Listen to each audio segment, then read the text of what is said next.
Untold Black Stories. The sun hit his face as it pressed against the hot metal of the car's hood. Sirens echoed faintly in the distance. His shirt was stained with paint, his knees dusty, his hands locked tightly in cold steel cuffs. "Hands behind your back," one officer barked. He didn't resist. "This isn't my car," he said calmly. But the words hung in the air like they didn't matter. One cop hovered near his holster. Another smiled faintly while his body cam blinked red. To them, it was all simple: a black man crouched near an old Honda, in dirty clothes, with a wrench in hand. They already had their answer. No one asked why he was there. No one asked who he was. And he didn't tell them. Not yet. Because Judge Jordan had learned, sometimes, you let the truth speak for itself. That day, he wasn't wearing a robe or sitting behind a bench. That day, he was just a neighbor running errands. That day, he stopped to help an elderly woman with a flat tire. And for that, he ended up face down on the hood of her car. This was only the beginning. He wasn't supposed to be anywhere important that day. No black robe. No courtroom. No one calling him, "Your Honor." Just a quiet Saturday, the kind Judge Elijah Jordan rarely got to enjoy. His backyard was chaos in progress: power tools, splinters, a half-built workbench, and a paint can that had dried shut from last weekend. He wore an old college t-shirt, faded jeans streaked with primer, and sneakers caked in lawn dirt. Sweat stuck his shirt to his back, but he was content. This was real. He had just packed away the drill when he noticed the crack in the garage door frame. He'd need sealant, again. The hardware store was a short walk, and he figured the stroll might be the most peaceful part of his day. Keys in pocket, he stepped out, wiping his hands on a rag. The sun was bright and unforgiving as he turned the corner onto Deworth Street. That's when he saw her, Mrs. Grayson. She lived a few blocks over. He'd seen her at community meetings, sometimes passed her walking her dog. Always polite. Always kind. And now, she stood beside her aging Honda Civic, clearly distressed. He crossed over. "Mrs. Grayson. Everything okay?" She looked up, visibly relieved. "Oh, Judge Jordan. Thank God. I've got a flat, and of course today's the day my phone decides to die. I was just about to start walking to find someone." He crouched down beside the tire. Flat as paper. Rim nearly touching pavement. "You can come to my place and call your son if you'd like," he said. "It's just around the corner. I'll try to swap the tire while you do." She smiled, that tension in her shoulders easing. "You do that? You're a lifesaver." "Only off the clock," he joked. She headed off, and he got to work, loosening the bolts, slipping the jack into place. His fingers worked with quiet determination. It had been a while, but the motions came back easy. He was focused. Calm. Until something shifted in the air. The low hum of tires slowing behind him. The hiss of brakes. He didn't look up. Didn't see the patrol car stopping just yards away. Didn't know that two sets of eyes were already on him. Watching. Assuming. Loading the story in their heads before he even said a word. "Hey." The voice cut through the warm afternoon like a cold blade. Elijah tightened the last lug nut, then slowly turned his head toward the source. Two uniformed officers stood behind him, one with a hand resting near his hip, casual, but close enough to his holster to send a clear message. "Is this your vehicle?" the first officer asked, already stepping forward. "No," Elijah replied calmly. "It belongs to my neighbor, Mrs. Grayson. She got a flat, her phone died. I offered to help. She just went around the corner to my place to call her son." The officer narrowed his eyes. "Your neighbor, huh? You got any ID on you?" Elijah hesitated for half a second, then wiped his hands on his jeans and reached slowly into his back pocket. Sure. It's right.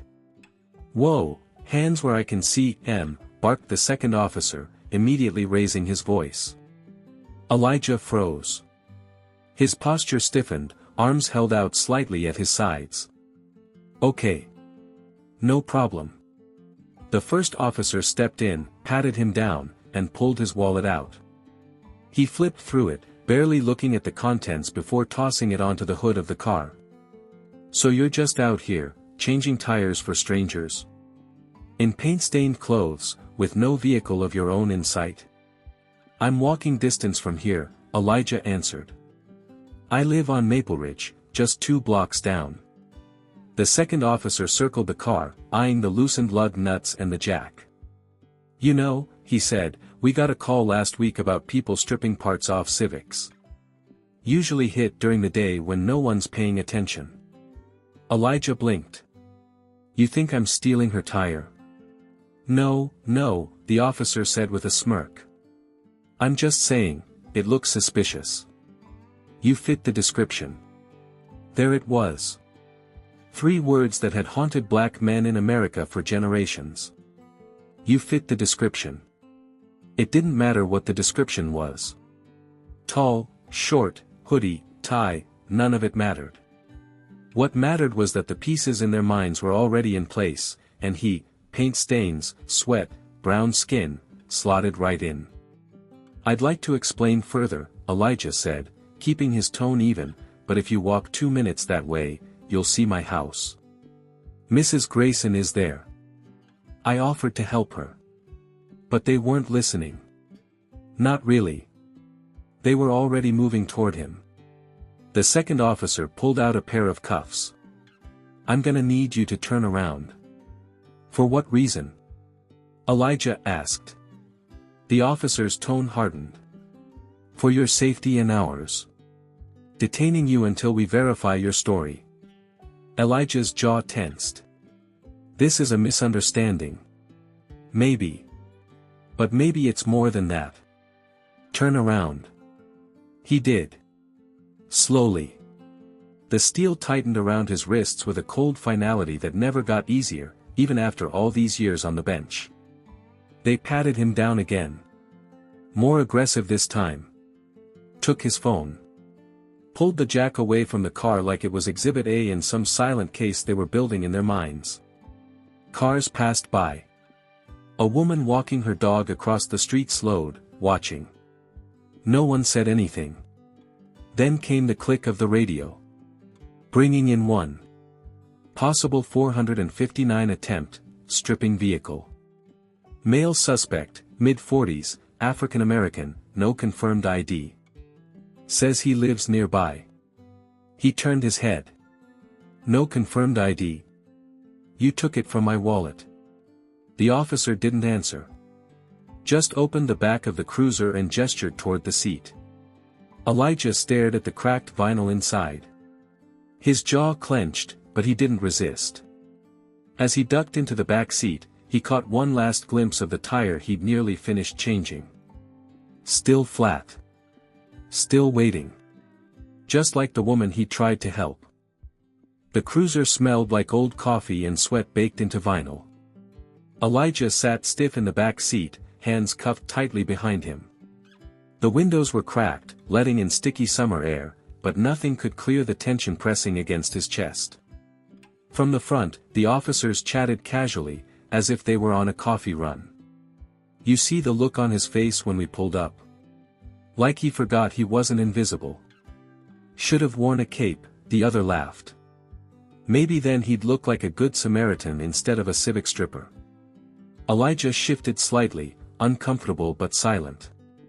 One of the officers turned halfway in his seat. So what's the story, huh?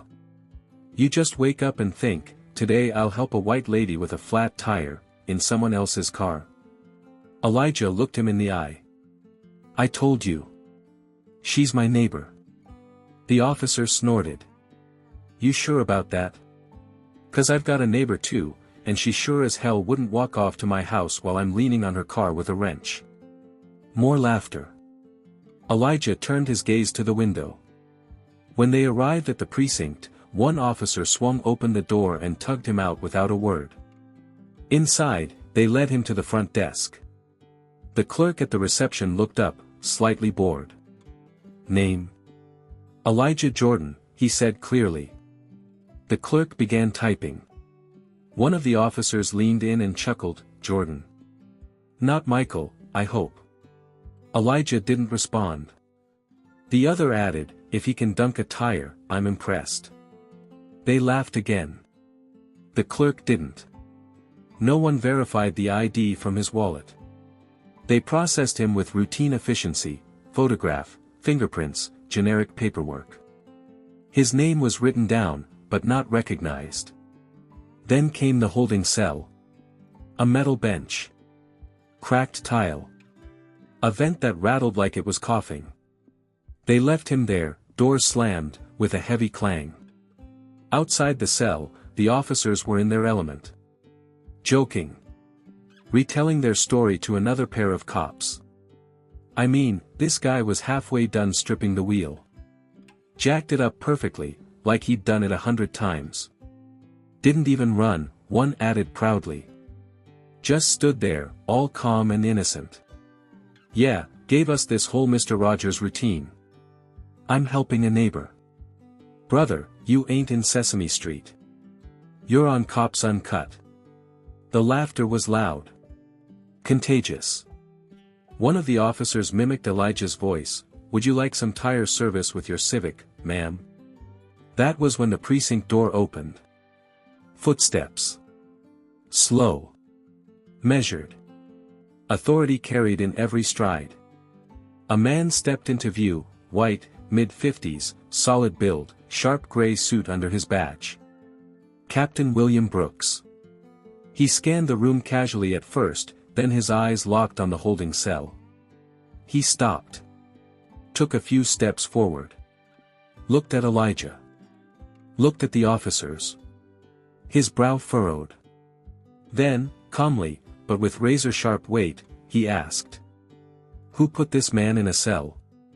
Silence. A cup of coffee froze mid-air. Every voice stopped. The laughter drained out of the room like air from a punctured tire. "Who put this man in a cell?" The words weren't shouted. They didn't need to be. Captain William Brooks stood still, but his presence filled the entire room. His voice cut through the silence with the precision of a courtroom gavel, firm, deliberate, unquestionable. The officers froze. One of them, Officer Canning, straightened his posture slightly, forcing a half-smile. "We brought him in, sir. Suspected tampering with a vehicle." He matched a description. Brooks didn't move. "A description of what?" Canning hesitated. Mid-40s, black male, jeans, dirty shirt. He was crouched next to a Civic. Looked like he was. "Did you verify his ID?" Brooks interrupted. Officer Canning looked at his partner. The partner looked down. "Sir, he claimed to live nearby, said the car belonged to a neighbor, but we didn't." "You didn't what?" Brooks asked. Another beat of silence. "We didn't run the ID yet," Canning admitted. Brooks took one step forward. Then another. "You cuffed a man. Booked him. Locked him in a cell. Laughed about it in front of other officers. And you didn't even check his identification?" Canning's voice dropped. It looked like a cover story. Brooks turned his gaze toward the holding cell. Elijah was sitting on the bench, upright, silent, watching. "Do you even know who he is?" Brooks asked without turning around. No answer. Brooks glanced at the desk clerk. "Pull up his file. Now." The clerk's fingers flew across the keyboard. Within seconds, the screen lit up with the profile. A photo. A title. DOJ credentials. Case assignments. The name. Honorable Elijah Jordan, Superior Court Judge. The room went completely still. Brooks finally turned to the officers, his voice now lower, colder. "You arrested a sitting judge." Officer Canning swallowed hard. "We didn't know." "No," Brooks snapped. "You didn't bother to know." He moved toward the holding cell, keys already in hand. A moment later, the lock clicked open. Elijah stood slowly. His back was straight, chin level. Dignity radiated off him like heat from pavement. "Judge Jordan," Brooks said, his tone now shifting, not apologetic, but sincere. "I cannot express how deeply I regret what's happened here." Elijah gave a short nod. "Captain Brooks," he replied, calm but cold. "I imagine this wasn't your policy. But it was your precinct." Brooks nodded once. He didn't flinch. "You're right. And this won't be buried. Not this time." Behind them, the officers tried to look invisible. Elijah stepped out of the cell. One of the younger cops instinctively stepped back. He paused at the desk. His ID was still there, thrown among papers. He picked it up carefully, looked at it a moment, then slipped it back into his wallet. As he moved toward the exit, Brooks walked beside him. "I'll be filing a full internal report," Brooks said. "You'll have a written apology by morning. From the department, and from me personally." Elijah stopped before the doors. Turned slightly. "I'm not interested in apologies, Captain." "Not really." Brooks blinked. "Then what are you interested in?" The judge looked him in the eye. "Patterns." Then he walked out. The conference room was quiet, too quiet for a Monday morning. Fluorescent lights buzzed overhead as every uniformed officer from the precinct filed in, taking seats in silence. Most avoided eye contact. The coffee on the back table remained untouched. Captain William Brooks stood at the front with his arms crossed, his voice measured but firm. "We are not here today for discipline, yet. We're here because something happened last week that should never happen under this roof again." No one spoke. He glanced down at the folder in his hand. Judge Elijah Jordan was arrested, detained, and mocked in this building without a single person confirming his identity. That alone should make you uncomfortable. But what should truly disturb you is this: none of you stopped to ask who he could be. You already decided what he was. Some officers shifted in their seats. I don't care if someone's wearing rags or robes. You ask questions. You verify. You use your brain. He paused. Or one day, it won't be a judge. It'll be your neighbor. Your kid's teacher. Your own damn cousin. And you'll wonder how the hell we let it happen. The silence deepened. Officer Canning sat in the back, his jaw tight, eyes forward. But his foot tapped under the table. Captain Brooks continued. "We're instituting mandatory training on bias response. Every officer will attend. And this will be on your record, not as a black mark, but as a moment. A moment when we either fix this culture, or we let it rot from the inside." He closed the folder. Dismissed. Chairs scraped quietly against the floor. No one laughed. Not this time. 2 blocks away, Judge Elijah Jordan sat on a wooden porch, a delicate china cup of tea warming his hands. Mrs. Grayson sat beside him, her voice trembling. "I didn't know, Elijah. I didn't think. I should have stayed. I just..." She looked down at her lap. "I trusted you. And I walked away. And then they..."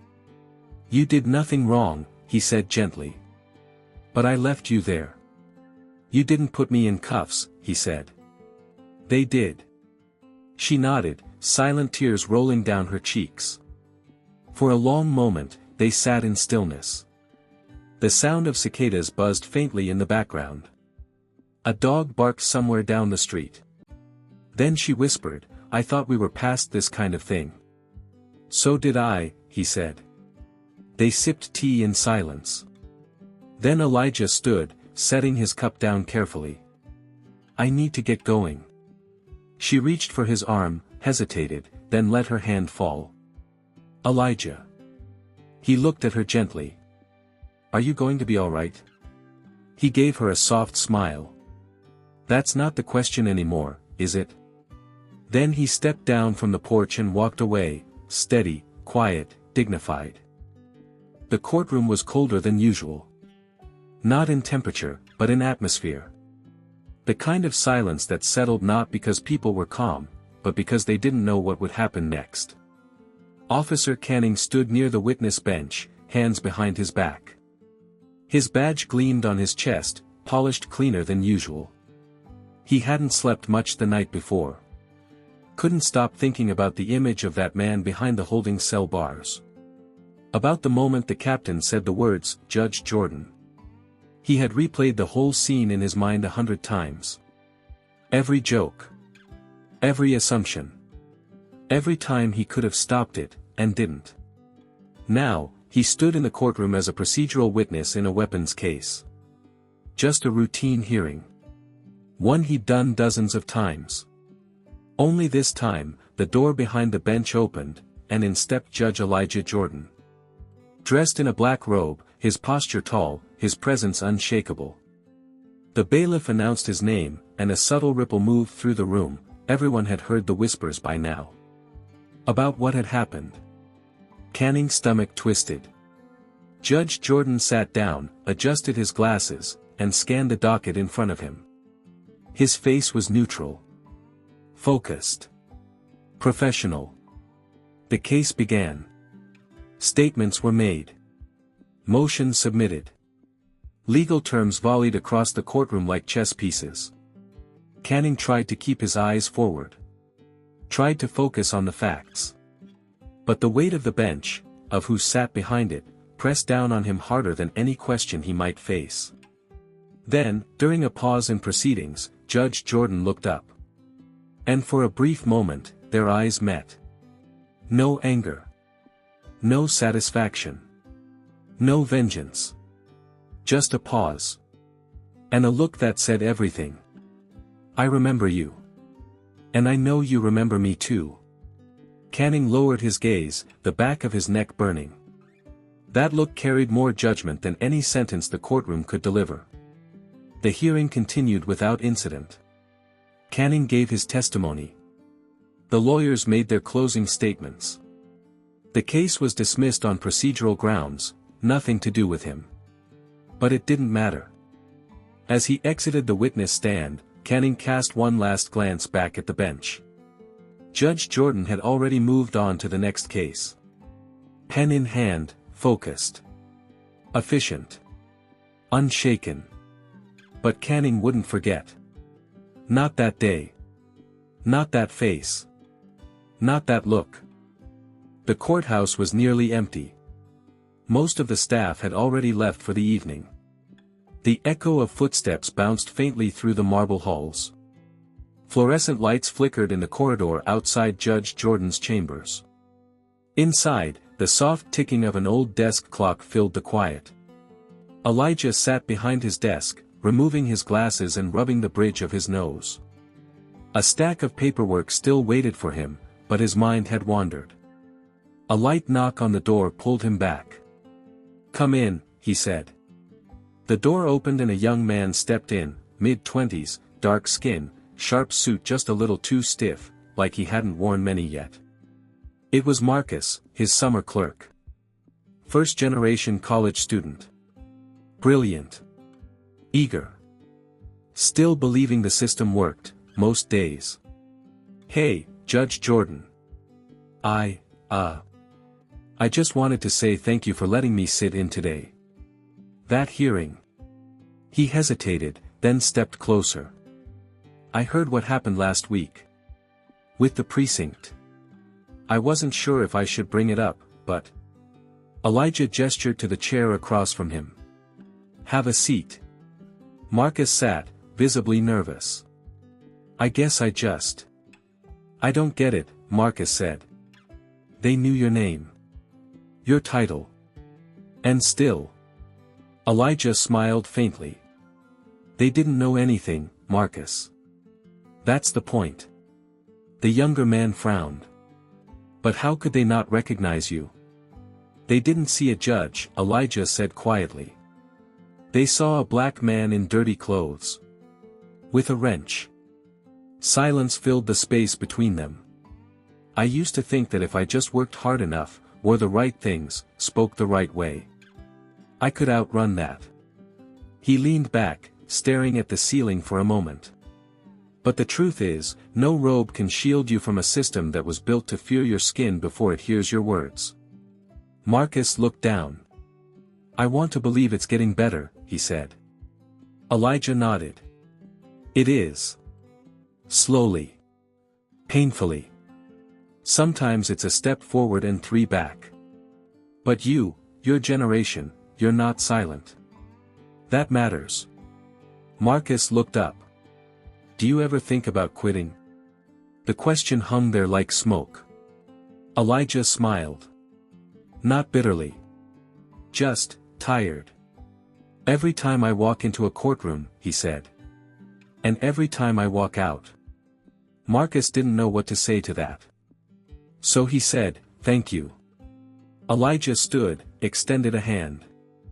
Go home, Marcus. Get some rest. Tomorrow's another day in the fight. The young man nodded, shook his hand, and turned to leave. Just before he opened the door, Elijah spoke one last time. Remember this, son, the robe doesn't protect you. But how you carry yourself inside it, that's your power. Marcus paused. Then nodded once, firmly, and stepped out into the dim hallway. Elijah sat back down, alone in his chambers. The clock ticked on. Outside, the city kept moving. Thank you for watching until the end. Did this story resonate with you? Share your thoughts in the comments, we read every one and truly value your perspective. Don't forget to subscribe to the channel, more powerful and emotional stories are on the way.